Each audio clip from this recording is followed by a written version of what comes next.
New York City. Make some noise, y'all. Welcome to the Maya Winston experience.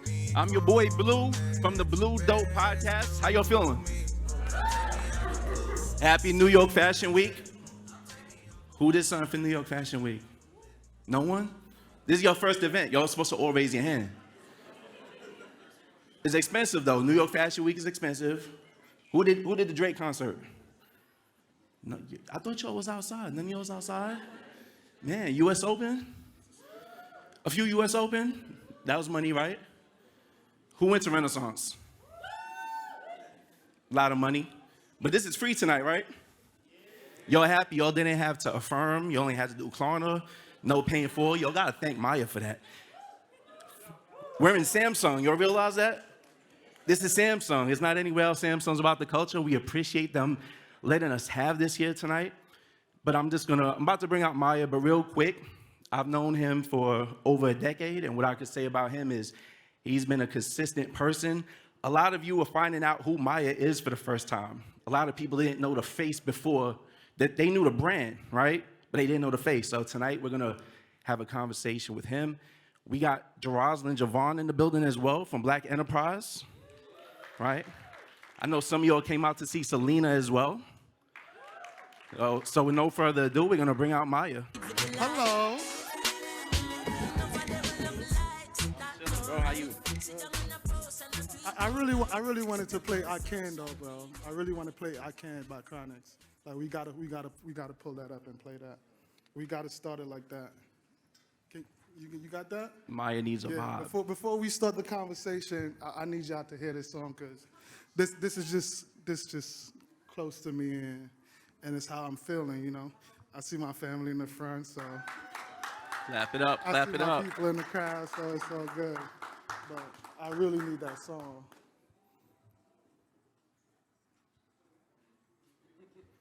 We play it after. It's all good. It's all good. Maya, Yeah. first off, where's the locks, bro? Oh yeah. I don't even know if everybody noticed, but yeah, I had to let the hair go, man. I actually started growing my hair like 6 years ago, but I was at a place where I felt that I needed to cause a distraction and hide from myself. And the hair was really me hiding from myself and not really caring about the outer shell no more and just letting it go wild and focusing on the inner me. And growing my hair, I got to really focus on like who I was as a person and who I wanted to be and really just go deep in thoughts on like what I wanted to like manifest in my life. And honestly, going to Times Square and seeing my face on a billboard, it was just like, maybe I'm at that place where I could let it go now. Wow. and really come and show my face and show myself and say this is who I am and where I'm at and where I want to be. And I feel like we in Samsung building, so I'm exactly where I want to be. That's what's up. No, it's kind of funny. I mean, I mentioned a lot of people didn't know the face of the brand. Yeah. So what made you even feel like it was time to reveal that? I feel like after a year in business and things like business is booming and things have been going great. For me, I didn't want to show my face initially because I wanted the brand to stand on its own. Even though, of course, my community, they backed me, like those who knew me really did the thing and made sure that people that don't know me was aware of the brand by posting and sharing and women just talking about Maya Winston. And nobody even know what I looked like, but the bag got the opportunity to stand on its own, and then the brand and the way I just present myself with customer service, all of that got to stand on its own. And I feel like if I was gonna build a business for it to like have any type of longevity, it had to have a strong foundation. And sometimes when you put yourself forward, like the foundation, you don't really get to build it like that. I mean, you mentioned community. For those that don't know where you're from, what was kind of like your upbringing, and how did it connect you to fashion? Oh, so like the origin is I'm from a small one-sided district in one of the darkest corners of Jamaica. Like when the lights go down, when the sun go down, like it's Want to dark. be out there? Yeah, I'm from Spanish Town, Jamaica, and I moved to New York City when I was 11, about to be 12. Yeah, and I just got into. That's it. So I mean, when you get into fashion, like, how'd you make Oh, that I was jump? I was born into fashion, man. Like my mom's in the front row, my sister right here. Like my furthest memories in life, I'm literally like, and I was telling my sister the other day, I wish at some point, like growing up, my family was into like recording and photos and stuff like that. Because my farthest memory in life, I'm literally like under a cutting table and crops of fabric falling from my mom, cutting on a cutting table and sewing. And so I was literally born into this. So you were making your own chatowear? Huh? You were making your own chatowear? Nah, Nah? nah, Okay. nah. I was just playing at the time, you know. So I'm gonna jump all the way to Maya Winston, the brand. I feel like whenever anyone has an idea in mind, it's I want to put this out in the world, but I need a budget. Like I need something that I'm gonna put behind. So how did that start off for you? Like what was your budget like? How much do you think people need to be prepared to invest into their own business, design line, etc.? So when we talk about budget, a lot of times we think of a dollar figure, right? Like money, and that is real. But I think your budget is really your time. Like the time that I had to budget to say this is what I'm gonna do, like that was more important to me than the money. But when it came to the money, I was saving up during this time. And when it was time to go, the Maya Winston, I invested, I betted on myself $20,000. Wow. And Wow. 20K. and it's only 20K. Like, there's many ways to start a brand. Like you could start it, you could do pre-sales, and like you could have a sample and do pre-sale and everybody buy off that. But I feel like where I was and what I wanted to do, and I knew it was gonna work. Like I manifested it, I prayed on it, and I knew it was time to go. And I didn't want to do pre-sales. I just wanted to go straight into production because I know these things were gonna go. And so I just went and did full production, and yeah, Here we are. I made that 20K back in like 3 days. Wow. Wow, that's what's up. I mean, you mentioned production, right? I wanted to know, how has technology helped you from design to manufacturing? How has technology helped me from design to manufacture? Well, it's crazy because I do almost everything on my phone. I'm big on WeChat because I do production overseas. So I have real good connections with factories in China, Pakistan, Bangladesh. Like I have real personal connections with these factory owners. So I do a lot of things on WeChat. I do a lot of sketching on my laptop. But How would you even make those connections? Because I think that's like the next step when someone wants to go into production, right? You see a few samples, you like them. How do you even go about, because there's minimums, there's all these different, what feels like barriers to kind of really launch? the thing about it is like if you've ever met me and we communicate, like whether you're a businessman or a friend or we going to a party, like the love is real. So even as a factory owner, when we meet and we have conversations, they no longer see me as like a business relationship only. It's I'm trying to get you to where I feel like you need to be. Because for some reason, with whoever I ever meet, they always see something in me that for a long time I didn't even see in myself. Wow. And the relationship I had with my particular manufacturer in China, I met him in 2015 when I was in China. So you had to go to China. Oh, of course.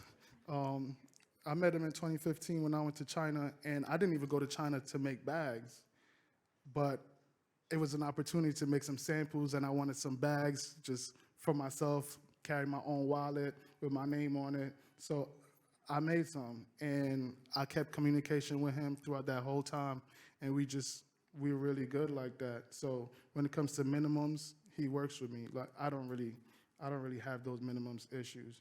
That's what's up. So now the site is launched, everything's out.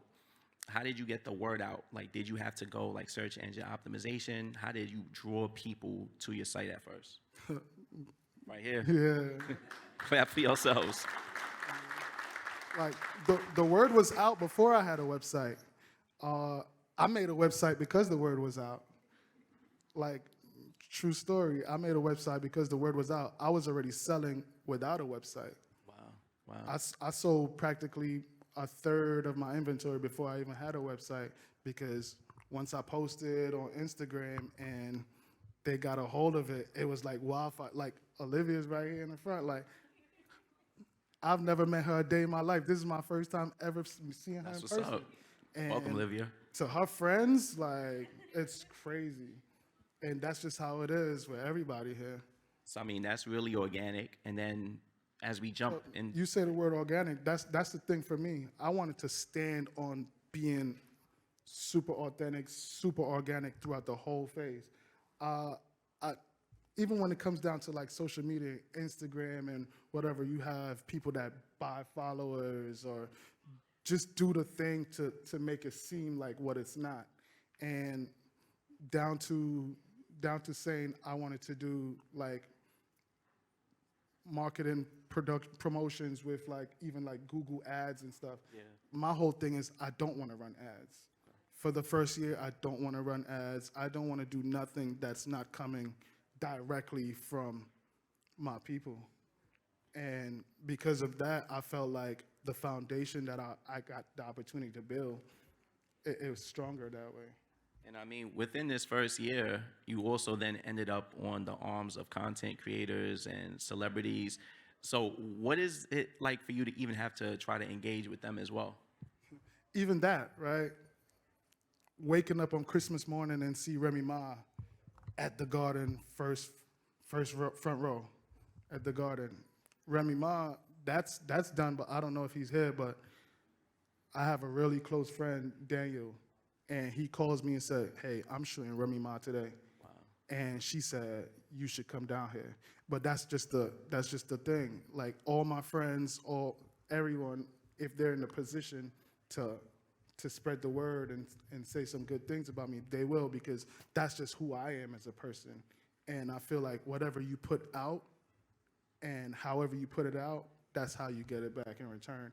So I didn't seek out celebrities, again, because I wanted to be organic. I feel like when you go the celebrity route, celebrities get their stuff from stylists, right?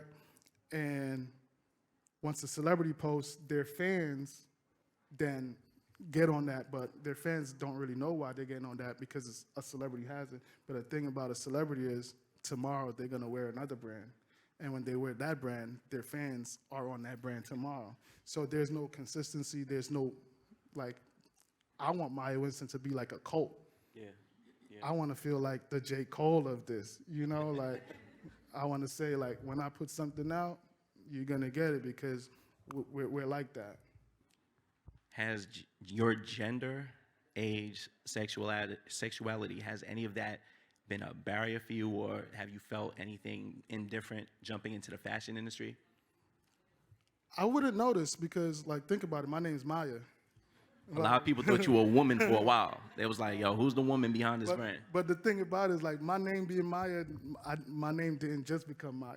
Like, I was born Maya. I've been having that same thing since I was a kid. When I was going in the first grade, when I was going to change to another school, like, I remember the first time that I tried to call myself Winston. People like, who's that? Instead of calling myself Maya. And immediately I said, that's a mistake. Yeah. Because it's like Winston's an old Jamaican man's last name. Yeah. Like nobody wants to fact. be Winston. So being Maya, I never really felt the whole thing of like gender inequality, because me personally, I step into that room as myself.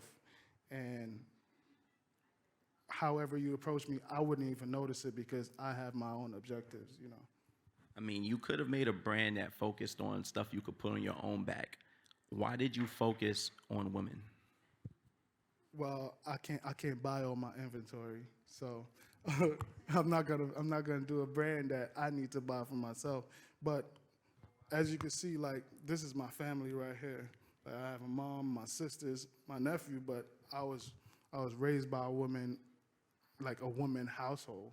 Uh, I get my, I'll say my style is like from watching women and how they put their thing on, you know. And for me, my whole life, women have just been my backbone and who always have my back and who always gonna support me. So when it was time to do a brand, it made sense that I'm gonna do a brand where I know I'm gonna have the utmost support. And I'm gonna choose and get into the accessory line where a man is not thinking, okay, I have to buy for myself, but I definitely gotta buy for my girl. So it's kind of like still hitting both angles. Are you planning to expand into full out men's line too? Nah, nah. Sorry, fellas. Ain't nothing for us over Just for here. the lady. I did want to ask though, now that you've entered the market, how have your peers received you, right? There are other black males that are coming up and it's become more popular. Have other brands embraced you as peers, or do you kind of feel now, all right, it's a new competitor, we don't necessarily like Maya Winston? Again, like I said, even like when I walk into a room, I walk in as myself and I don't really notice anything else that's going on that's opposing me. I'm just looking for the positives in that room, so I wouldn't even know.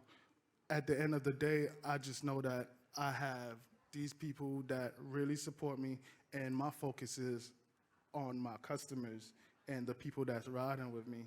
So I don't take notice to that. You've had a good road so far, brother. You've had a good road so far. I feel that, you know, in the last few years, people have definitely been more conscious of where they buy from and supporting black brands. Do you feel like that's played a role in your success? Oh, for sure, for sure. I remember just years ago when buying black wasn't really like the thing, and I think it's great to see like the culture shift to like that where we're focusing on pouring into ourselves and keeping the dollar in the black community. Um, say that again? Yeah, no, it's just a matter of, are you feeling the effects? Like, Oh yeah, no, the love is there. Like having articles that's really saying like, okay, black designer, upcoming.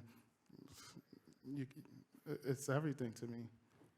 how long until you stop handwriting everything you note on a purchase? And until I can't no more, really. I guess we just have to up it some more, and let's just up it some more. I want to be forced to not be able to do that, you know. And sometimes it's stressful. Sometimes I don't get to like eat because I'm just locked in writing notes, rapping, and I'm doing that by myself. Like I make sure that the love is being exchanged from my hands by the time it get to you. Like you're feeling that love, and because you're feeling that love is why when you get your package, you're actually saying, okay, this love that I just got, I'm gonna reciprocate it, and I'm gonna put it out to my social media feed. And that's the biggest thing to me, to actually see people spend their money with me, and when they get their package, make it a duty to say, oh, look, I bought this from Maya. And that's crazy to me. Now, I've known you long enough to know that this wasn't really your first go around with fashion, right? You did have something else that you focused on in the past. How did you get to this point where you knew that this brand, this Maya Winston line, this is going to be the one? And at what point did you realize this is just really worth it? Was it when you made up that first 20K you invested, or at what point did you realize like this is it for real? I think experience is the best teacher, And having that experience with another brand prior and just knowing what worked and what didn't work and what I needed to work on within myself in order for it to be successful. When it was time for me to say, okay, this is what I'm manifesting, this is what I'm doing, I knew before I even put it out. When it comes to scalability, right? Do you plan to take on any venture capitalism type of investment? Have you thought of that far? Like, how do you scale more? The thing is, like, I'm really like big on business, right? Like, I think I'm more of a businessman than a designer. I've never called myself a designer, like, ever. So I'm really like a businessman. So of course I thought about that. But in thinking about that, I also think about my customers and the type of brand I want to build. And sometimes you lose control and you lose sight of what that really looks like just because of a dollar figure. And for me, Maya Winston was never about that. Maya Winston was always about building up a community and being able to stand on that. And going that way, I don't really know what it looks like, but if it does appear, it has to come correct. People often get scared when their favorite brands end up everywhere. They wonder if the quality is going to change, everything like that. So The thing about it is Black culture just don't rock with that. Like, we just don't wear what everybody else is wearing. And we're the first to always say, yeah, we off that. We did that last year. And that's my biggest fear with anything within a brand. And that's why I said you have to like build a strong foundation to where it's not like that. we have two people coming to the stage. I'm going to introduce them right now. Number one is Jeroslyn JoVonn. So Jeroslyn is a journalist and host based out of Los Angeles. She actually flew out here for this, out of LA, but a proud New York City native.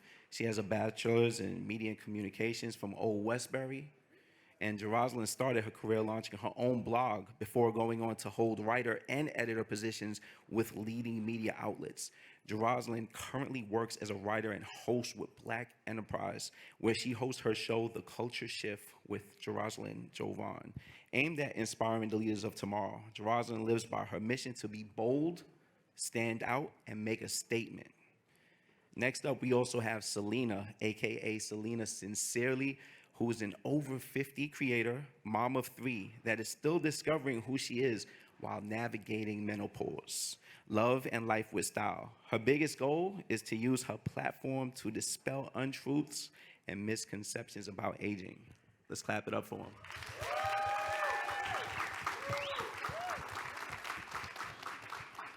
You So- should have had me go before her, before you said all that bio, and then had me come out. It's an old lady coming out after.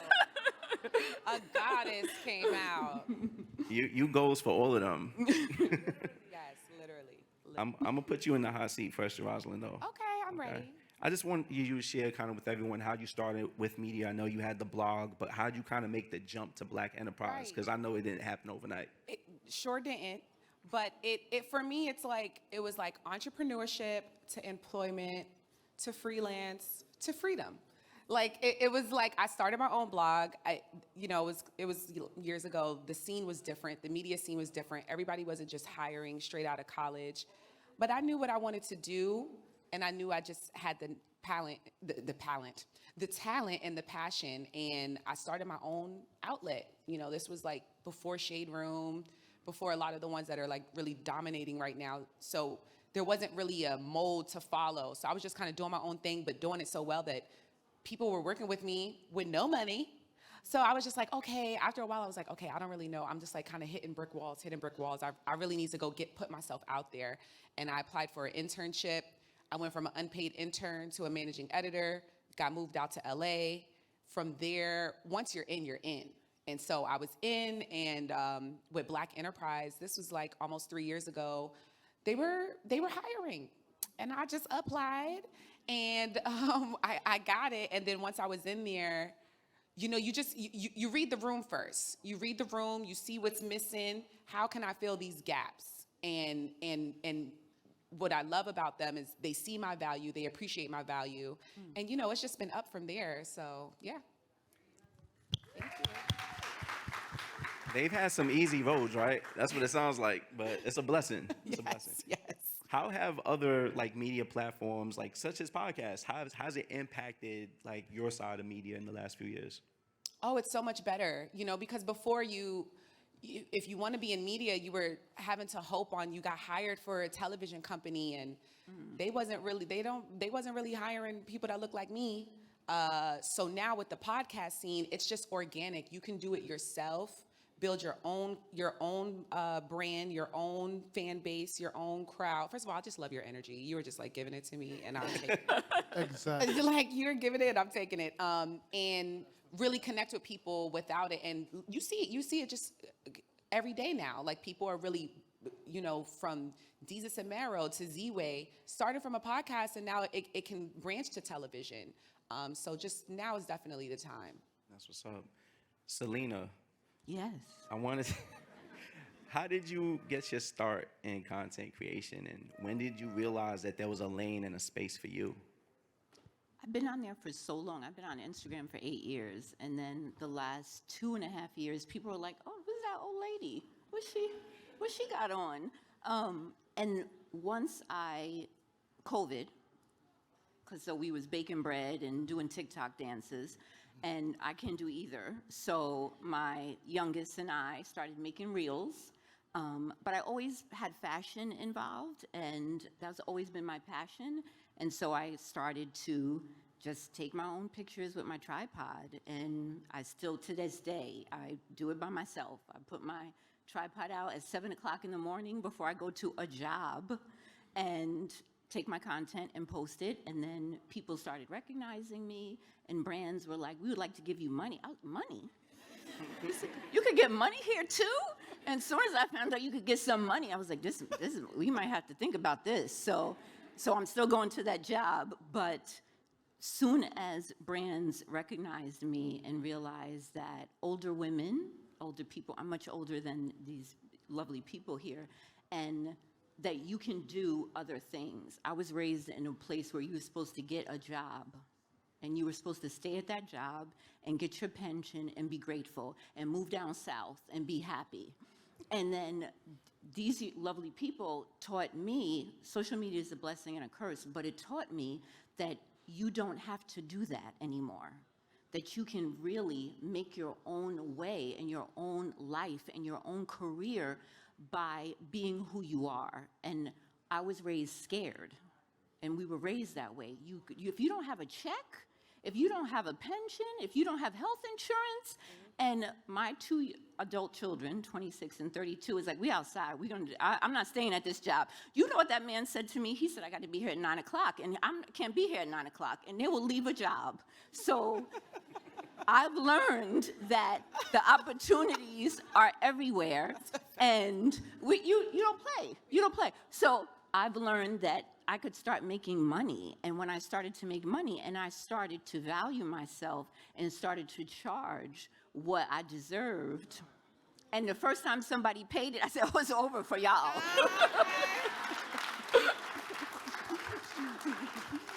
I wanted to ask, I mean, there's definitely a balance there, right? Between family life and work life. What percentage of your week goes to content creation?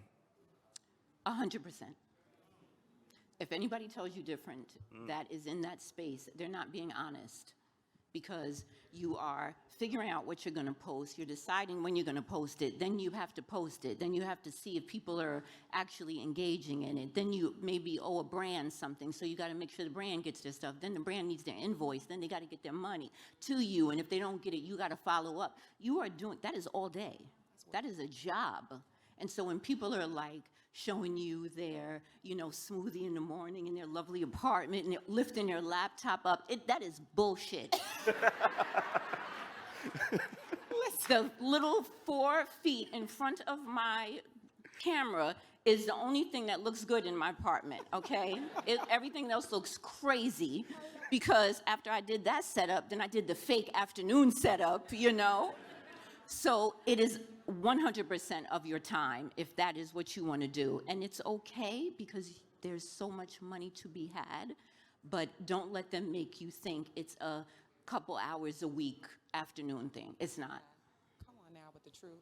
So, Jeroslyn, Black Enterprise is definitely a notable outlet, Yes. right? Legacy. Yes, a legacy company. I love it. How do different creators and designers and everyone get themselves into a publication like that, or just any part of that media? I think everyone tries to figure it out. Yes. And do people still need publicists nowadays for that? Well, so what I'm looking for as a journalist, I'm looking for a unique angle, something that catches my attention, compelling, especially as it relates to the Black diaspora and our just innovative product line.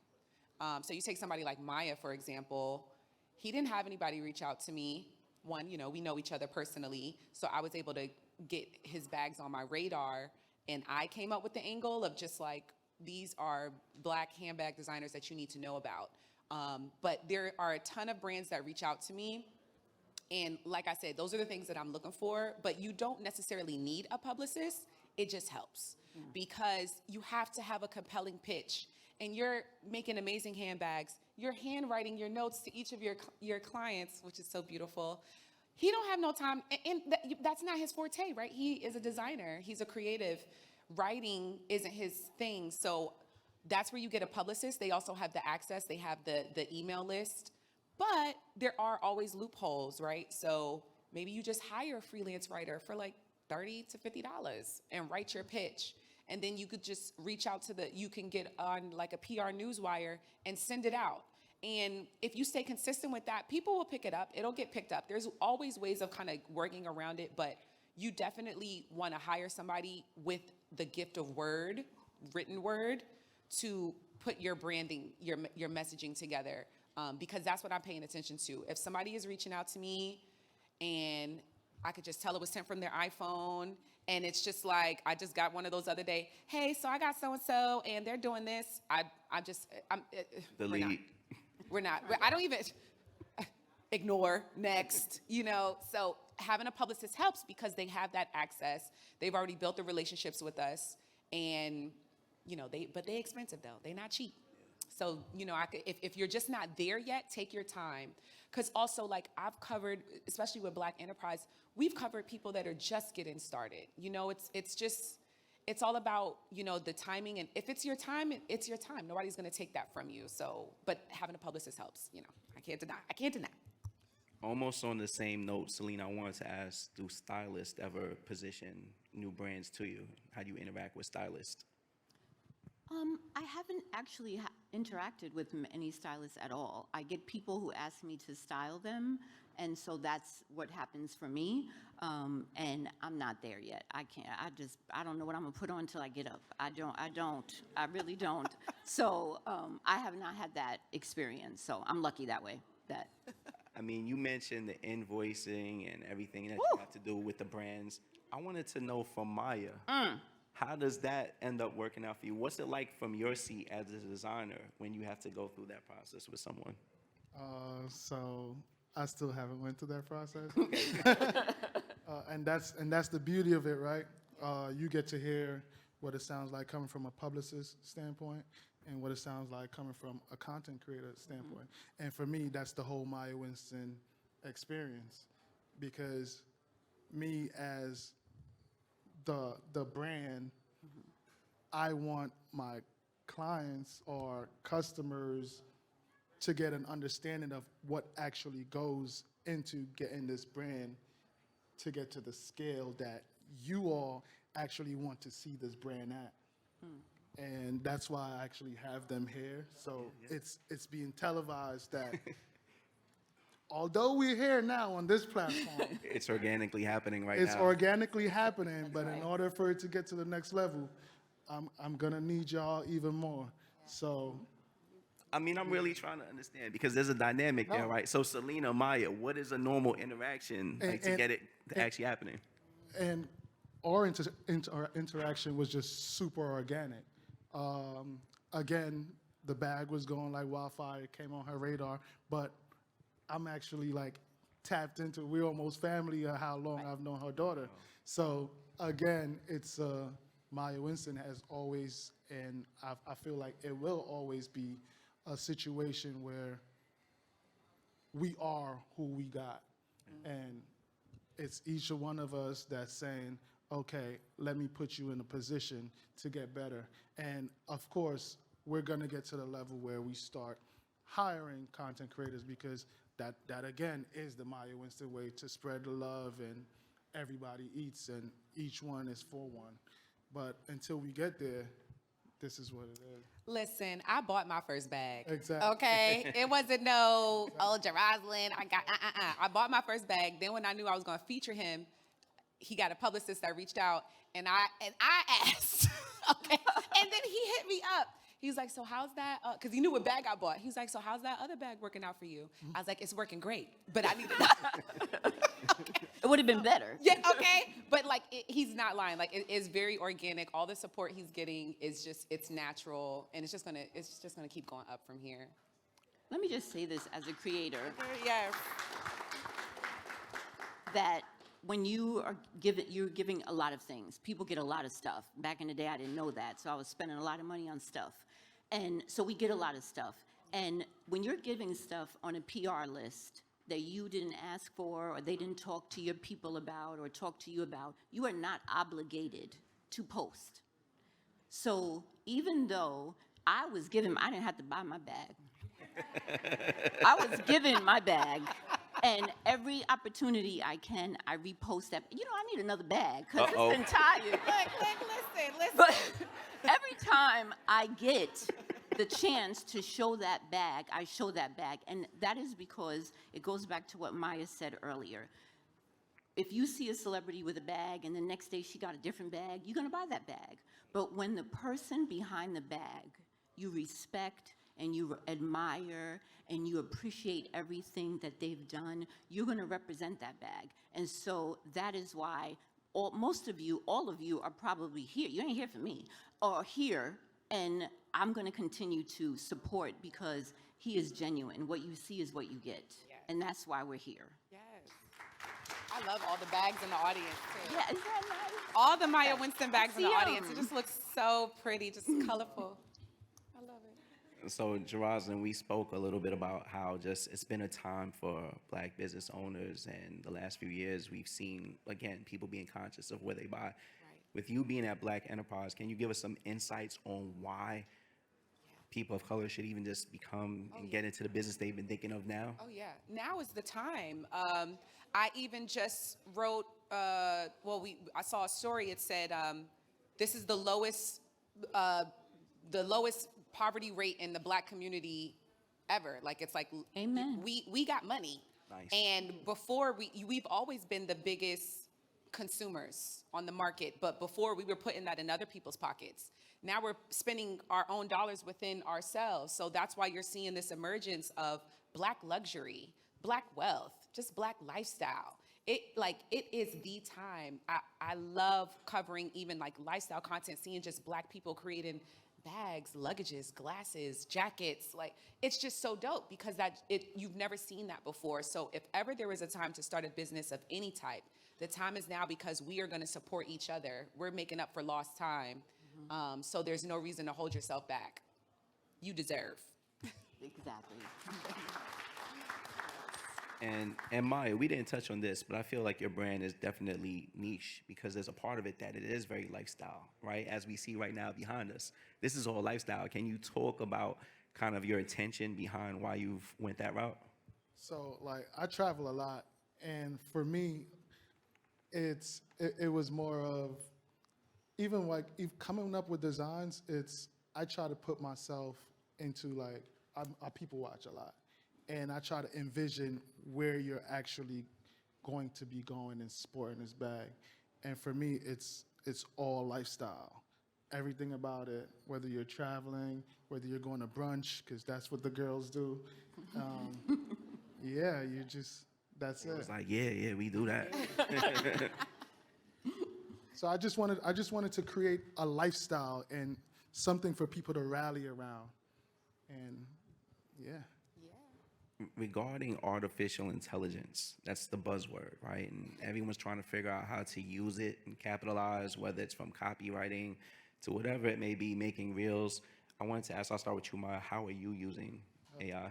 The first time I used it was for newsletters. As you could tell, I don't send a lot of emails because that's really not my thing. I'm hoping at some point I could hire someone to do it. But AI and go to ChatGPT and tell them what you want them to say and how you want to say it, they'll make sure it's said. Yeah. So I use AI a lot for that. But even just these apps that are coming up that you could literally load pictures in it, it just makes sure it looks exactly how it's supposed to look. Yeah, I definitely utilize all of that. Jeroslyn, are you even allowed to? Oh, no. Talking about- Are you kidding me? No. No. But I use it for research and not work related, just my side projects. I go to ChatGPT just for ideas and references because it's like a free personal assistant. But you have to humanize everything because it's a robot. Yeah. It's a robot, but you got to humanize everything it does. But yeah, no, it's not so bad. And I don't see it because, people say like, oh, are you worried about what it's going to do as a journalist? It is a damn robot. Like, I mean, if it will advance as time progresses, but it's so robot-y, it's not going to be able to write a compelling article the way I did. I just can't. So I'm fine. I just use it as my little free personal assistant. Salina, are you using it to cut down that 100%? No. Listen. Or manual? I got Instagram down. I done moved on over to TikTok. Let me just try that one app at a time, one new thing at a time, okay? All right. I'm 52. Let's focus now, okay? Yes. She said, stop all this chat GPT. Yeah, let's give me a minute, because by the time I catch on that, it'll be something else. So I'm going to wait. Are you editing all your videos and everything yourself? Is Myself. your fiance not doing it yet? Is he holding the camera yet? He's not. He's holding the camera. He's Okay, the okay. assistant. He's very sweet. He does look like a content creator too. Oh, I've I been need to be trying. next. I'm trying. Y'all got something going. I need to see the both of y'all together. We're gonna try. But I'm 52 and he's 62. So the two of us together with technology, you're lucky you're getting these pictures, okay? You're lucky. Jeroslyn, what trends are you seeing right now besides just AI that AI. people need to be paying attention to outside of that? Besides AI and TikTok, of course, and CapCut. My bestie, she better at CapCut than me. But I say for what I do and how I'm paying attention to businesses and the ones that are popping, like definitely if you have like and this isn't a trend, I hate to say it because it's just something you should do, but like a philanthropy effort or just the messaging that it packs a message. People are clinging to that, whether you're putting it on a bag, on your shirt, and kind of creating a line around that. Those are really sticking. But even just having that component, a foundation type component to the brand, it can help with marketing, with getting press, with getting support, with even brand reach outs, just further expansion. And again, I hate to say that's a trend, but it is just a really good component that it works. Philanthropy efforts from anyone up here? Anything that you have planned? I have 3 children. Okay, there we go. Where all my resources go. So My wife and I got 3 kids also, so You see what I said? Sorry. Yeah, I understand. Philanthropy all the time. Now, Maya, we're definitely going to go into some Q&A, right? I know the audience is probably itching. They got a few questions themselves. But before we go there, I wanted to ask Maya specifically, with some of this discussion, what's the key thing that you just want the next person who's trying to create their brand and not necessarily be the next Maya Winston to have success like this in the first year, but what's the biggest thing that you could tell them? I think the biggest thing I could share with anyone that's trying to do anything is to tap into yourself. I feel like when you take the time out to figure out who you are as a person and who you're aspiring to be, I think that's the biggest thing. And while you're doing that, you're actually going to be learning so much about yourself and focusing on becoming disciplined and becoming consistent. And once you get those 2 things down, I feel like that's half the battle already. There you go. I hope you all been taking your notes, right? Yes. Now it's time for you to all get a chance to, if you've been thinking about something for any of them that you'd like to ask, please raise your hand, and I'm going to get a mic to you. Yeah, we covered everything. We got somebody right here in the We middle. know him. Don't we know him? Yeah. No. Did I really ask all the questions? You asked really good I did? I asked the, Yeah, you okay. It was a great panel. I wanted to know, I do like the style of the bag, even though I see it on other ladies. I wanted to know what made you come up with that kind of square style, and why did you, make that maybe like the staple of the brand? To be completely honest, I was actually hanging out with my sister, and I had at this point already decided I was gonna do handbags, but it hit me when I actually took my sister's, she had a Chanel shopping bag. So the idea actually came from a shopping bag, and I felt like having the handles stand instead of falling was gonna just give it that extra pop, and I didn't want anything to fall out. But the main thing was it had to be of structure and had to have that shape. Yeah. We got another question, right? Oh, up there. Let's start with her. The mic's right there. So I kind of have a two-person question. Right here. Oh, okay. Hey. Hey, Maya. So the first one is for Maya. I wanted to know, I'm not sure if this was, on purpose or if this organically happened, but what made you choose to let the people sell your bag instead of marketing sell your bag? That was just extremely organic. I feel like the biggest marketers are the people. Word of mouth is what really get things going. And I actually had no choice in the matter, because once my friends, family, and people that really rocked with me realized I was doing something, I feel like people been waiting for me to do something for a while, because they remember me from my past life. And it was just like, okay, what is he gonna do next? And it was always itching. And once I dropped it, it's like, okay, we got you. So it was really like a we got you moment. Like, I got you, and I'm gonna make sure everybody in my circle can see that, okay, Maya is back. I mean, I'll even add for him that, once everyone bought it and they saw what it was, the quality was there, Yeah. right? And that's always the biggest thing. He didn't cut any corners on the quality, so. Question up here, stage right. Good afternoon. Howdy. My question is for all three panelists. I want to know, Douglas said, without struggle, there's no progress, right? So I want to know about a struggle that each of you have faced in formulating your businesses, and how did you overcome it? I'll start. I think the struggle is within the self, like within myself. For a long time, I felt like I wasn't worthy to say. I had, what do they call that? Imposter syndrome. Exactly. I had that imposter syndrome to where I felt like, okay, I'm here, but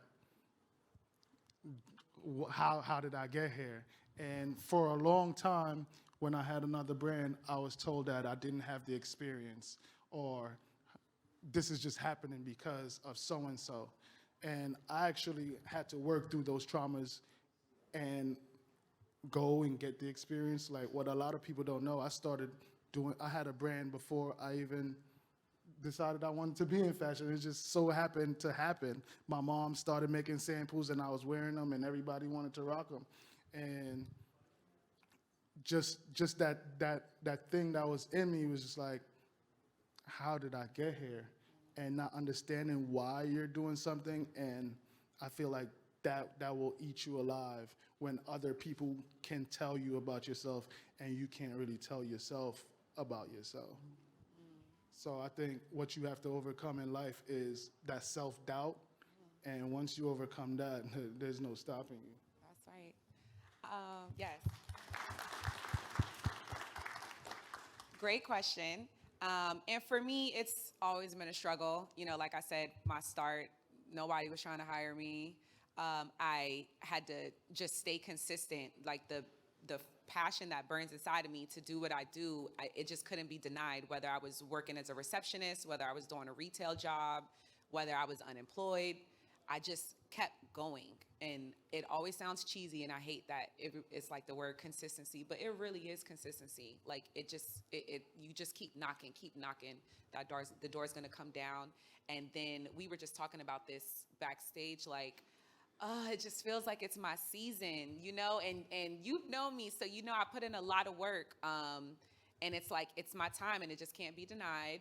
And those struggles make it, like, it makes it so much better. So embrace the struggle. I always say, trust the journey, because just even with the lows, it's really just kind of grounding that foundation that you always going to stand solid.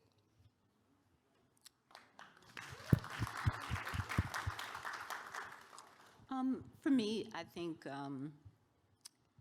I never was able to put myself first because I have 3 children. I had my first daughter at 19 and just had to be a mom and take care of them and focus on them. And then my children have been my biggest supporters, but imposter syndrome is real. And when I got on Instagram in the beginning, I struggled for a very long time into building a community and followers. And that was because I was emulating other people. And when I realized that people were coming for Salina, and I showed up as Salina, then my followers went up and people appreciated me. But it took me figuring out who I was and going to therapy, and brown and black people, we don't do that. And we need to do that. So when I fixed myself, and my children, again, were supportive and were like, we're not gonna be here forever, because that was my existence, that was my identity, is being their mom. And so people would see me out and be like, oh, that's Ashley's mom, or that's Mark's mom. And then one day it was like, well, who am I? And so when I got out of my own way, and you get out of your own way and figure out, we talked about this last night, what is your why? Like, why are you getting up? Why are you moving? Why are you going? What is the purpose? Besides money, because we love money. But what do you want people to say about you at the end of the day? And people are like, I don't care what people think about you. That's a lie. That's a lie. You want to know that when you leave a room, people are like, that's a real nigga.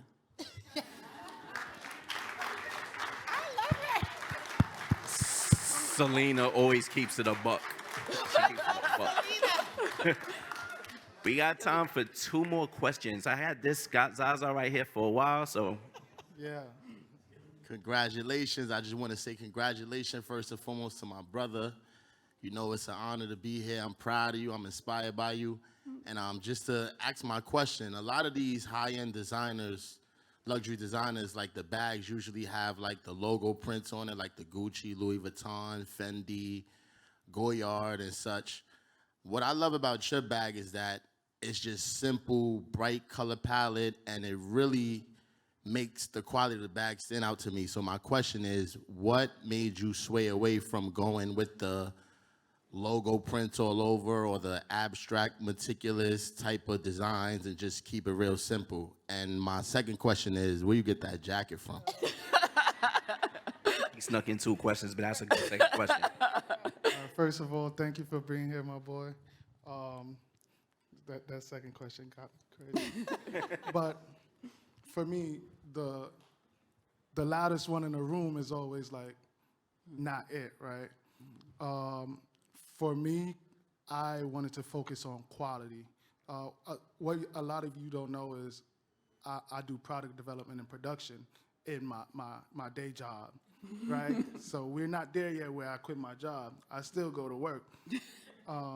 I do product development and production, and that's where I put all my efforts to make sure that the quality could stand on the price, but the quality, I made sure the price is lower than the quality.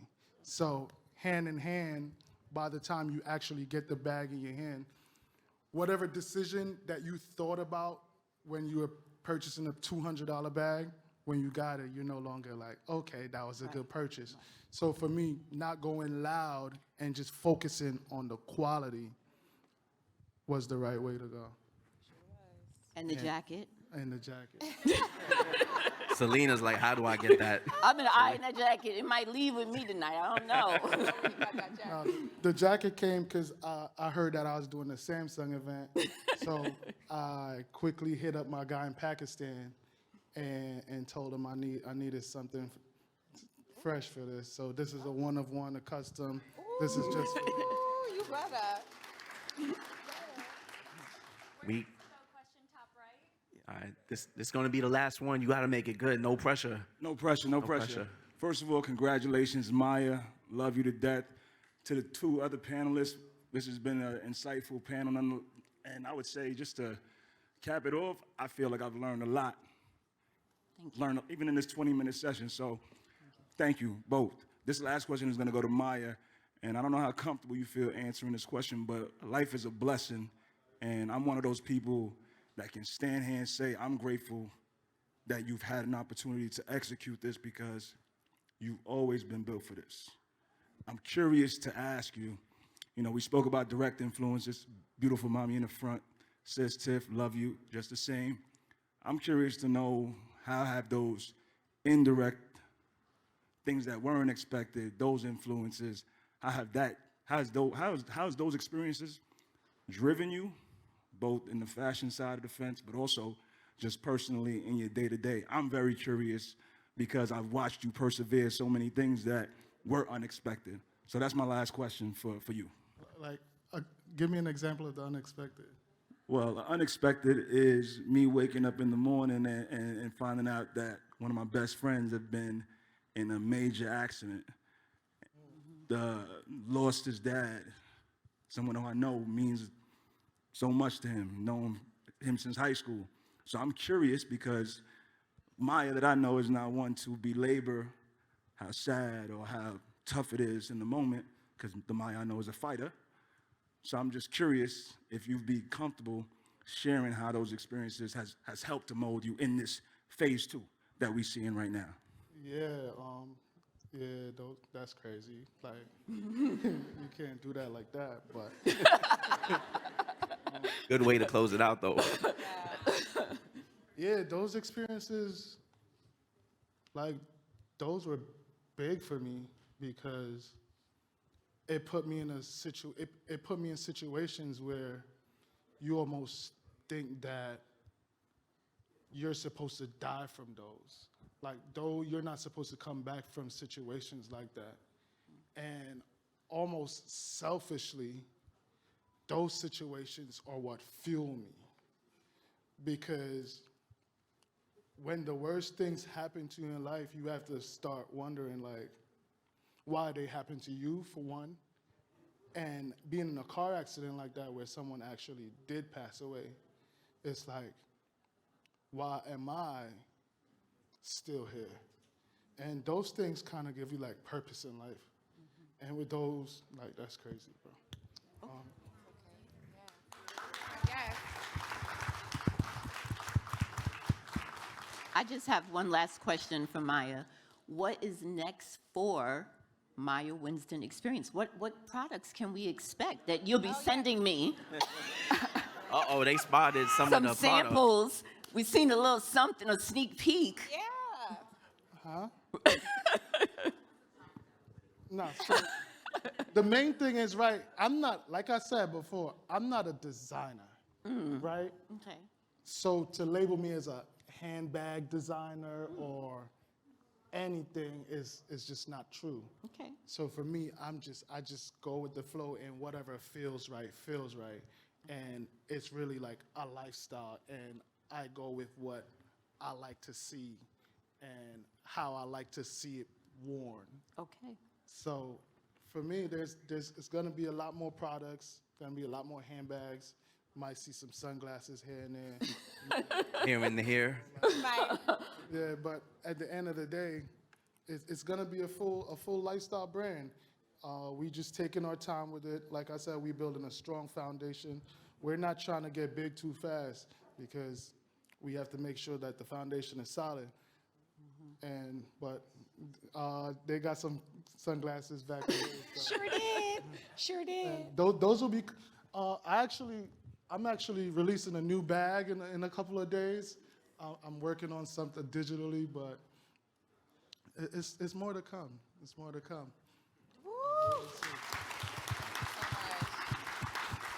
Listen, I hope you've all been taking your notes. The playback will be on the Blue Dope podcast, my podcast. Make sure y'all following Maya Winston, obviously. And we're going to be here for a little bit before we got to go. Thank you to Okay, ready? Samsung for having us here That- tonight. Woo! There's an after party. Yeah, so, there's an after party at SNS Bar, and I pay for the first hour drinks for everybody, so make sure you get there early. But before we get to that, I just want to thank each and everybody that came out, and you guys keep showing up for me, and that's major, that's so big. The fact that y'all really riding, and whatever it is, whatever I'm trying to do, y'all really riding with me. That means so much to me. I want to thank Wafer for making this happen, because this just sparked from, Samsung. yeah. Shouts to Wait from Samsung. It's, Yes, thanks, Sam. it's crazy because this just sparked from a conversation, and this is how big it is. Like, this sparked from a conversation we had in New Orleans, and I went out there by myself. And sometimes you just gotta say you gotta go, and you don't know what's gonna come from it. And look at that, like, we got Samsung, and funny that I hit Bloomingdale's up maybe like 2 months ago, and they said, no, we already maxed our budget. So I pitched a new idea to them, and they're really rocking with it. So Atlanta Fashion Week in October, Bloomingdale's invited me out, so I'm their special guest, and we're gonna do a whole bunch of things. So it's just a matter of just taking them steps and making things happen. You just have to keep doing. I want to thank Vance, because Vance really, a lot of these special items you see with my name on, like, Vance made sure all this thing happened. My boy Kels got the drinks going. I want to thank Harlem Chocolate Factory. They got some goodies for y'all in the workout. So you know you gotta do the thank yous, because I'm really appreciative. So thank you for everybody that came out. Love y'all to death.